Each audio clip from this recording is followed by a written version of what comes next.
by way of quick review, because I'm an amateur historian, you'll understand the White House has been renovated many times over the years. You understand? Okay, let's see how well this admitted amateur of history does at teaching us about history on this episode of Cheat or Chump.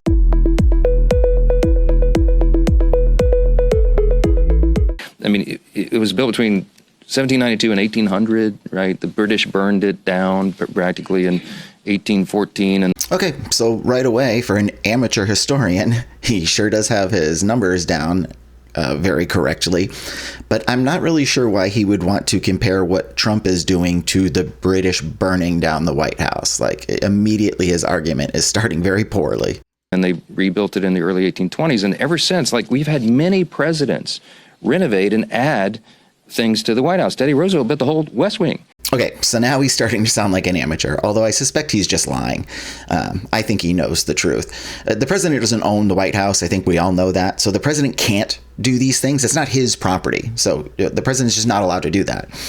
So when the West Wing was built, originally the White House was just small. And then as our country grew and, the political system started getting bigger, we needed a bigger building, right? Because there were meetings and all that kind of crap going on in there. So Congress wanted the extension built, and they approved the money for it. But then the work was done under the Treasury Department's Office of the Supervising Architect, which oversees federal buildings, right? Roosevelt was not in charge of it. He couldn't be in charge legally. That would be against the law. This is a federal project.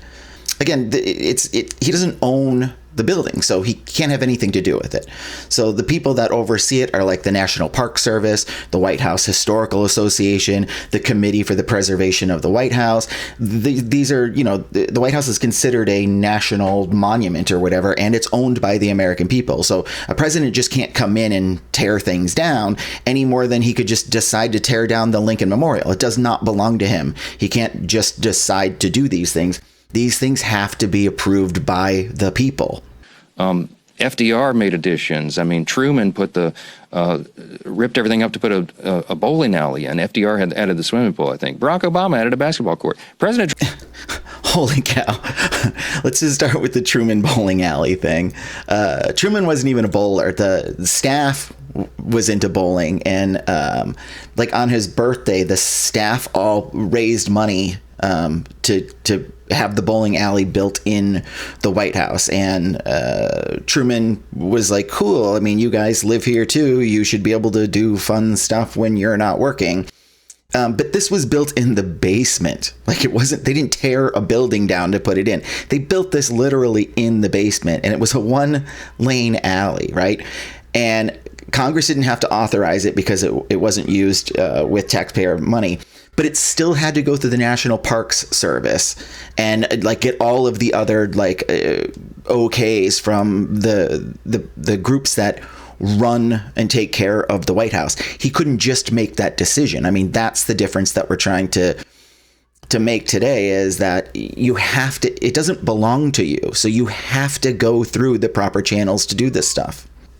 So I don't know why he brought up the Obama thing, because this is now, that was a really dumb thing for him to bring up, because now it's very, very obvious that he's trying to manipulate and misrepresent people. And this is really disturbing, because these people are hired to represent the American people, and for them to purposely try to misrepresent the American people, it's terrible. And I mean, I know why he brought up Obama's name, because Obama's like a hot button for Trump or whatever, but that was dumb of him, because this one is just a clear flat out lie.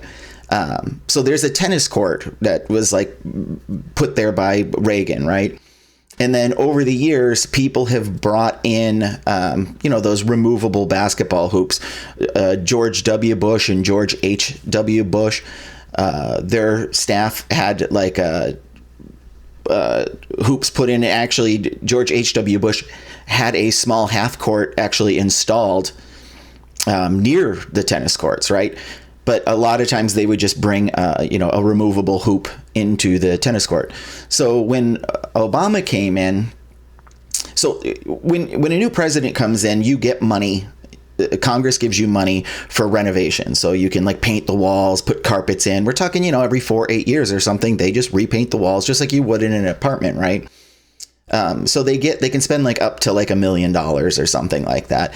And when Obama came in, he spent about $600,000. And in reference, Trump spent over $1 million when he came in. But whatever, they're allowed to do it. They're allowed to paint and do whatever they want. And, these things can include things like paintings and whatever you want.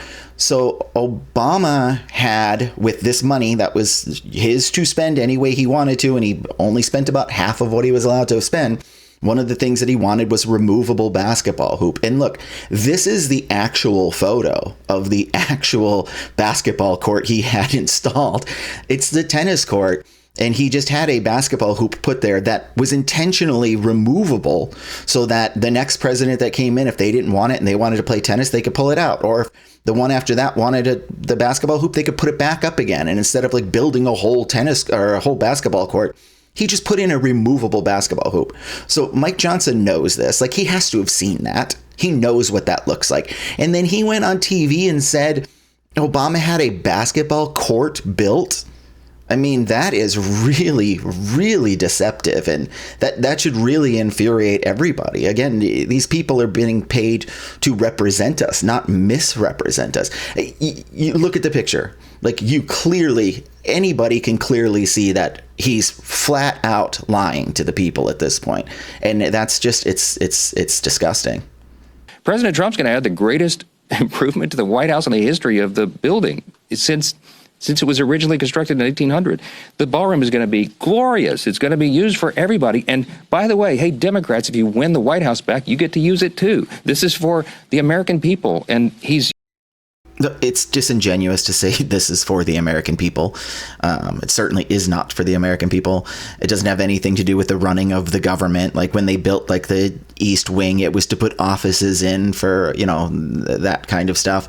And then, the smaller things, a bowling alley, a tennis court, that's something so that the staff can enjoy themselves. A ballroom, it has nothing to do with any of that. It certainly is not for the American people. And since this is public land and owned by the people, these things are really not supposed to be going on unless they do actually benefit the American people. But it won't. Using private funds to do it. How in the world could they oppose that? The only logical reason is because they have Trump derangement syndrome. And that's what explains a lot of this. Two things. The private funds thing. I mean, I see why it works. It works if someone's really not thinking about it, and that's what they're doing. They're taking advantage of credulous people, right? But if you think about it, it makes no sense at all. Like, let's say I wanted to paint the Washington Monument pink, and I just went and did it. And then I was like, hey, I spent my own money on it. This didn't cost the taxpayers a penny.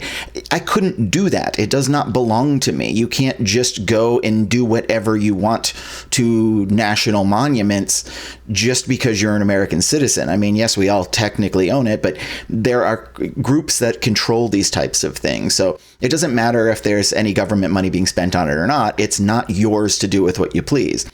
And on top of that, we've already seen, because this stuff's public information, that Trump's already asked for $230 million in taxpayer money to cover the cost of building it. Whether he gets it or not, we don't know, but he is saying it's private funding, but then he's also asking for the funding from the government. So we'll have to see what happens at the end of it. But how many times has he said something wasn't going to cost the taxpayers anything, and then the taxpayers foot the bill? So I expect that is going to be the way this comes out also. They want to oppose the president.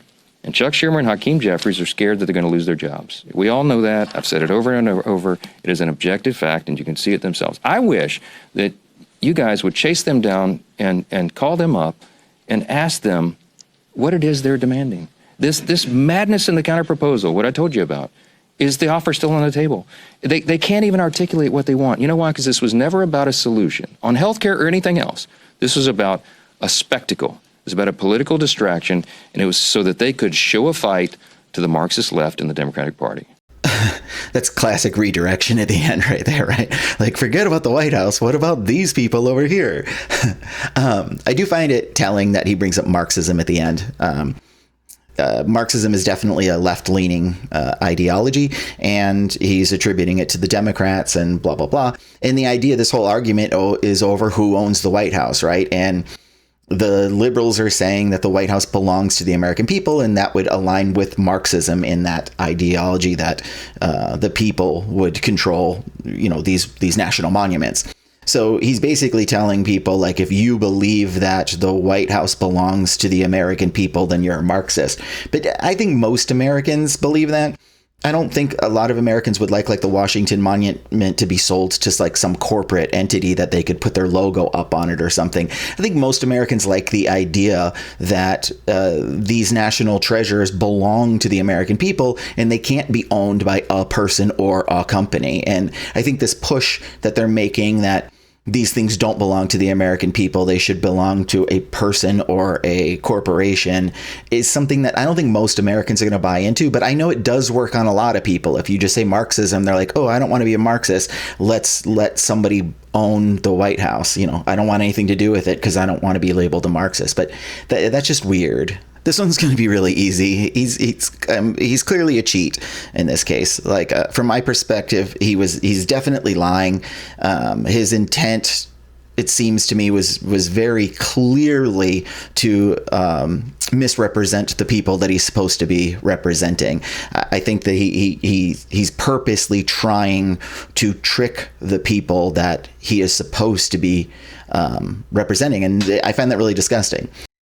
But what did we see in it? We saw something called framing, and that's when he was just trying to compare Obama to Trump. Obama did it, so that makes it okay for Trump to do it. But these are clearly not even remotely similar things. One is putting a basketball hoop up on a tennis court, or a removable basketball hoop up on a tennis court, and the other one's building this gigantic structure that's going to dwarf the White House itself. It's going to change the way when you look at the White House, instead of seeing the White House, you're going to see this giant building is the building that stands out the most. And I can see why people would have a problem with that, because what are we trying to sell here? That politics and government are being run there, or that giant parties are being thrown there for the elite and wealthy? We also saw normalization. That's the everybody does it argument. And I really don't know why this works on adults, but we do still do it even when we get into adulthood. If you get pulled over by a cop for speeding, you're going to be like, everybody else was speeding, but it doesn't work on the cop because it wouldn't work on anybody. I mean, if you called the police because someone broke into your home and the cop showed up and said they weren't going to do anything about it because lots of people break into people's homes, you would never buy that argument. It's not okay to do something just because other people have also done it.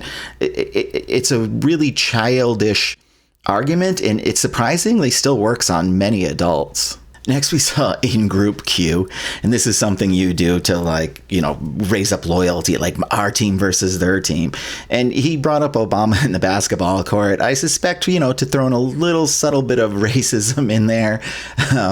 But the main idea here is to group people into two different groups. Obama was this guy who a basketball hoop is his kind of thing. So are you like a poor person, a low class person who shoots hoop, or are you this high class person who goes to extravagant dinners and would rather hang out in a ballroom? It's basically if you like Obama, then you're just this normal everyday loser who shoots hoops, and if you like Trump, then you're this extravagant billionaire person who wants to go to balls and hang out with elite people. It's all about putting Americans into two different categories. Are you the Obama person who would just sit around and play basketball in your backyard? Or are you the Trump kind of person who, is into super wealthy people and doing extravagant things, a higher class person? We saw something called anchoring here, and that's when you take something big and you connect it to something small, or something small to connect it to something big. It's anytime you want to manipulate someone's perception of something. So he took stuff like a single lane bowling alley in the basement or a removable basketball hoop and tried to compare it to this gigantic $350 million ballroom that's going to be the biggest building on the property, in hopes that you'd be like, it's just like a basketball hoop, a removable basketball hoop, then what do I care? And it's a cheap trick, but it does work surprisingly well. And Finally, we saw deflection, which, is just like, hey, look over here. And, magicians use that all the time. Like, watch this hand and not this hand. And people do that when they know they don't have a very good argument. Like, they don't want to continue talking about the topic they're talking about because they've got a weak argument. So they shift to a topic that they think they might have a better chance of winning in. Hey, thanks so much for watching. If you enjoy this type of content, please like and subscribe. If you have any videos or topics that you'd like me to take a look at, please leave them in the comments below.